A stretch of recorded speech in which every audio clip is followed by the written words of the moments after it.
When we talk about fear in the countryside, we are really talking about geographic vulnerability. It is the realization that if something goes wrong, you are entirely on your own. This isolation almost always begins in transit. Take the case of a young comedian driving across state lines toward a distant gig.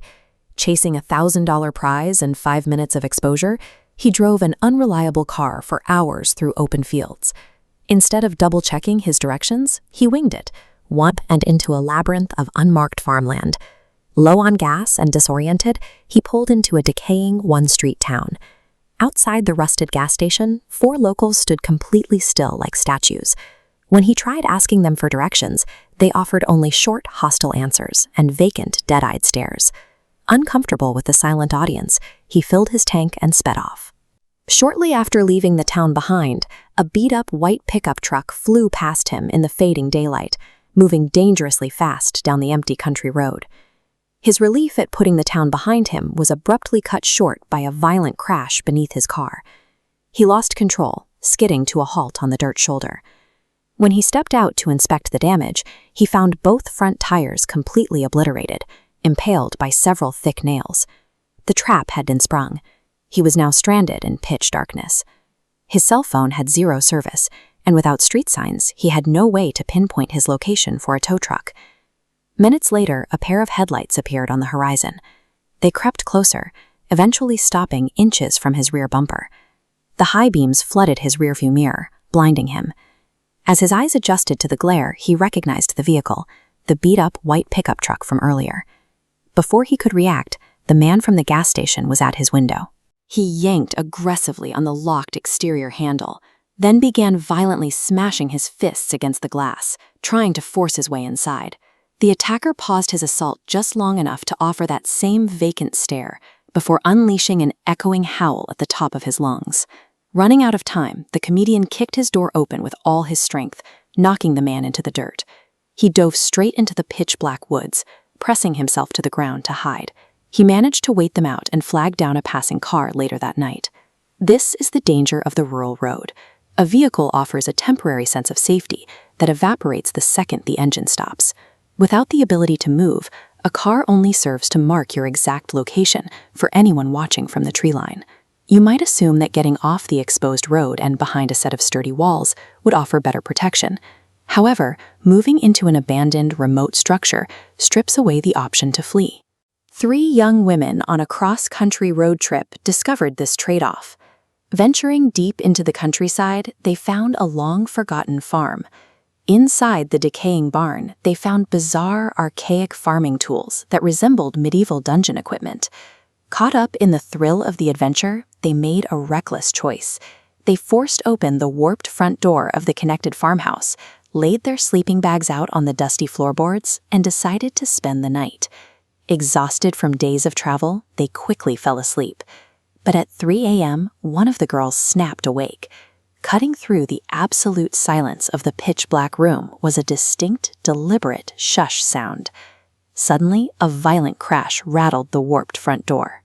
As the 3 girls sat up in the dark, a series of delicate, taunting taps began echoing from the glass window on the opposite side of the room. The heavy wooden door pushed open. Instead of rushing in, 2 painfully skinny men and 1 woman strolled into the room with terrifying, casual slowness. Standing shoulder to shoulder in the dark, the intruders slowly raised handmade masks to their faces. The man in the middle slipped on a featureless purple tube. The man on the left wore a crude cardboard Batman cowl. The woman strapped on a medical mask decorated with plastic holiday icicles hanging down like pesks. When the terrified girls began to scream, the intruders didn't flinch. Instead, they mirrored them, howling and screaming back in perfect, mocking unison. Panicking, one of the girls pulled a small can of pepper spray from her keychain and unleashed it into the air. They shoved the frail woman to the floor and sprinted toward the SUV. As they looked back, the masked woman was already reaching for a weapon tucked into her waistband. They made it to their vehicle and escaped. Their ordeal highlights the flaw in seeking shelter off the grid. By locking yourself behind 4 walls to keep the world out, you effectively remove your own exit routes. The final stage of isolation is total exposure, sleeping out in the open wilderness with absolutely zero walls, locks, or barriers. For one newly engaged couple, this meant spending their final nights sleeping on an air mattress in the open bed of a pickup truck. It was an incredible way to view the stars, but it left them entirely exposed to the dense woods surrounding them. The fiancé was a notoriously light sleeper, hyper-vigilant to every snapping twig. One morning, she confessed that she had lay awake the previous night listening to heavy footsteps and muffled whispering, slowly circling the outside of that truck. To ease her mind on their final night, the husband stayed awake to keep watch. Around midnight, the forest went completely silent. Slowly, he crawled to the side of the truck and peered over the metal edge into the absolute darkness.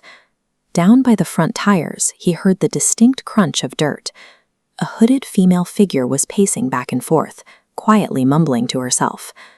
Knowing a confrontation was inevitable, he carefully woke his fiancée. He pressed a finger to his lips, handed her the car keys, and held up his glowing cell phone screen. The typed note read, "Don't make a sound. I'll distract them. Take the keys. Start the truck." Gripping a pocket knife, he vaulted over the side of the truck bed, ready to fight. But the perimeter was empty. He lowered his guard for just a second, until a thick tree branch swung from directly underneath the truck, smashing into his ankle and dropping him to the dirt. The attacker crawled out from under the chassis, screaming and lunging at him with a kitchen knife. As her hood fell back, he recognized her, his estranged, deeply unstable ex-girlfriend. She had quietly tracked him thousands of miles across the country, waiting in the dark to strike. As the ex swiped the blade wildly, the fiancé leaped into the driver's seat and turned the key. She floored the gas, nearly running the attacker over, giving the husband just enough time to dive into the passenger seat as they sped away in a cloud of dust. We instinctively fear the deep woods because of the silence. However, the most dangerous part of the remote countryside is the scale of the landscape. That vast, empty space provides a perfect, unmonitored canvas for the predators who are already looking for you.